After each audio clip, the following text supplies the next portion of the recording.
आज सुनहरी की शादी हुई है और आज उसकी सुहागरात है। वो अपने कमरे में अकेली बैठी होती है और अपनी पति विजय के आने का इंतजार कर रही होती है।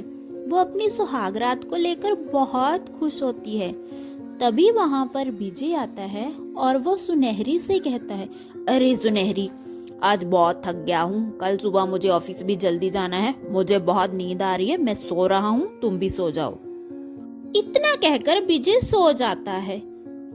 तब तेरे की ऐसी भी सुहागरात किसी लड़की की ना हो जो मेरी हुई है।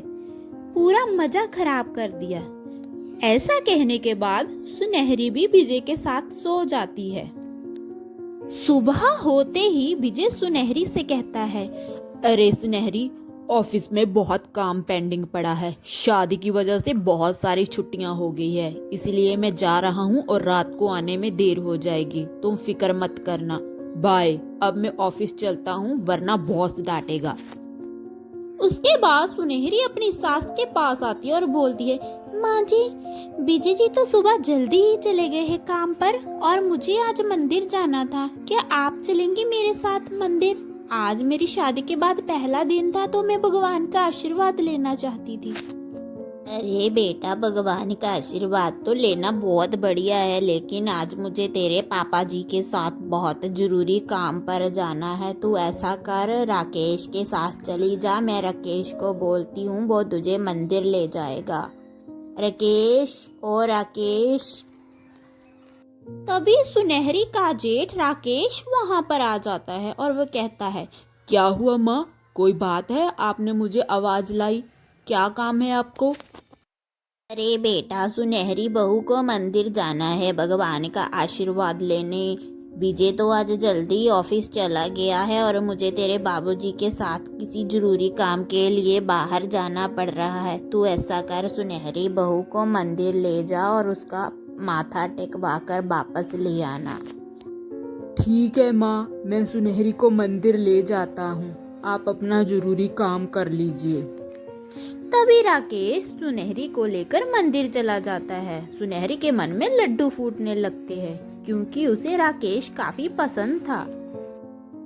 उसके बाद सुनहरी मंदिर जाती है और वहां जाकर पूजा करती है और फिर राकेश के साथ वैसे ही वापस आ जाती है। फिर वो दोनों घर पहुंच जाते हैं। घर पहुंचने के बाद सुनहरी राकेश से कहती है, अरे जेठ जी, आप तो बहुत कम बोलते हो। मंदिर जाते समय और आते समय आपने कोई भी बात नहीं की। आप शुरू से ही ऐसे कम बोलते हो जेठ जी। हाँ, वो मुझे घुलने मिलने में थोड़ा समय लगता है। मैं जल्दी किसी से घुल मिल नहीं जाता। तुम बताओ, कोई बात है? उसके बाद सुनहरी अपने कमरे में बैठी होती है और राजेश वहां आता है और अभी सुनहरी बोलती है, अरे जेठ जी, आप जहाँ? कोई काम था? अच्छा हुआ आप आ गए। मैं अकेली बैठी बैठी बहुत बोर हो गई थी। इसी बहाने से हम दोनों कुछ बातें भी कर लेंगे। अरे, मैं तो खाने के बारे में पूछने आया था। बाहर देखा कि तुम खाना खाने के लिए आए नहीं, तो इसीलिए तुम्हारे कमरे में आ गया। आज खाना नहीं खाना है क्या? नहीं जेठ जी, अभी मुझे भूख नहीं लगी। क्या आप 10 मिनट मेरे साथ बैठ सकते हैं? मुझे कुछ बातें करनी है आपसे। हाँ, ठीक है। बोलो सुनहरी, तुम्हें मुझसे कुछ बात करनी थी। क्या बात करनी थी तुम्हें मुझसे? सब कुछ ठीक तो है ना? जेठ जी, मुझे आपके भाई के बारे में कुछ समझ नहीं आया। कैसे इंसान है वो? वो थोड़ा सटीक इंसान है। वो अपने काम को ज्यादा प्रायोरिटी देता है और काम के बारे में कुछ भी गड़बड़ बर्दाश्त नहीं करता। तुम उसे धीरे धीरे समझ जाओगी। वैसे दिल का बहुत अच्छा है। जेठ जी, आप इतने पढ़े लिखे और हैंडसम हो, क्या आपकी कोई गर्लफ्रेंड नहीं है? नहीं नहीं, मेरी कोई भी गर्लफ्रेंड नहीं है। क्या तुम बनना चाहती हो मेरी गर्लफ्रेंड? क्या मैं आपकी गर्लफ्रेंड कैसे बन सकती हूँ? अरे अरे, घबराओ मत, मैं तो मजाक कर रहा था। अच्छा तो ठीक है, मैं चलता हूँ। खाना खाने जा रहा हूँ, बहुत भूख लगी। अगर तुम्हें भूख लगी तो तुम भी खाना खा लेना। बाय। उसके बाद राजेश सुनहरी के कमरे से चला जाता है और शाम को बहुत बारिश होने लगती है और विजय सुनहरी को फोन करता है। हेलो सुनहरी, मैं आज घर नहीं आ पाऊंगा, तुम मेरा इंतजार मत करना। इतनी बारिश हो रही है और ऊपर से काम भी बहुत बड़ा है। आज मैं ऑफिस में ही सो जाऊंगा। तुम खाना खाकर टाइम से सो जाना। जी विजय जी, ठीक है, आप भी अपना ध्यान रखना और टाइम से खाना खा लेना। मैं अभी फोन रखती हूँ। तभी जोर जोर से बिजली गड़कने लगती है और बिजली गड़कने की आवाज से सुनहरी डर जाती है क्योंकि उसे बिजली से बहुत डर लगता है। बिजली से डरने के कारण सुनहरी अपने जेठ राजेश के कमरे में चली जाती है और उसके कमरे के बाहर जाकर राजेश को दरवाजा खोलने को कहती है। जेठ जी दरवाजा खोलिए ना। अरे सुनहरी, दरवाजा खुला ही है, तुम अंदर आ जाओ। तभी सुनहरी बेचारी बिजली से डरती हुई धीरे धीरे अपने जेठ के कमरे के अंदर आती है और अपने जेठ से कहती है, जेठ जी मुझे बिजली से बहुत डर लग रहा है। विजय भी आज रात नहीं आ रहे। जब तक बारिश रुक नहीं जाती क्या मैं आपके कमरे में रुक सकती हूँ, क्योंकि मुझे बारिश और बिजली से बहुत डर लगता है।